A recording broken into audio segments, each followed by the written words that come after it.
Inter head adjustment section 71 of the income tax act के according there are two restriction. पहला restriction क्या है कि कोई भी बिजनेस लॉस कभी सैलरी इनकम के साथ सेट ऑफ नहीं हो सकता। Business loss can not be set off against salary income. और दूसरा होता है कि कैपिटल गेन हेड के अंदर जो लॉस आएगा, कैपिटल गेन हेड में जो लॉस आएगा वो दूसरे किसी हेड के साथ सेट ऑफ नहीं हो सकता। जैसे कैपिटल गेन हेड का लॉस सैलरी इनकम के साथ सेट ऑफ नहीं होगा, हाउस प्रॉपर्टी इनकम के साथ सेट ऑफ नहीं होगा, बिजनेस इनकम के साथ सेट ऑफ नहीं होगा, अदर सोर्सेज के साथ भी सेट ऑफ नहीं होगा।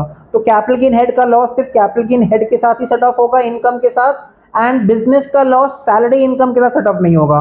इसका मतलब बिजनेस का लॉस हाउस प्रॉपर्टी का इनकम के साथ सेट ऑफ हो सकता है, बिजनेस का लॉस कैपिटल गेन का इनकम के साथ सेट ऑफ हो सकता है, बिजनेस का लॉस अदर सोर्सेज का ऐसा इनकम जो अर्न इनकम है उसके साथ सेट ऑफ हो सकता है। जैसे इनकम फ्रॉम अदर सोर्सेज में इंटरेस्ट ऑन बैंक एफडी आता है, तो बिजनेस का loss interest on bank FD वाला जो इनकम है उसके साथ सेट ऑफ हो सकता है।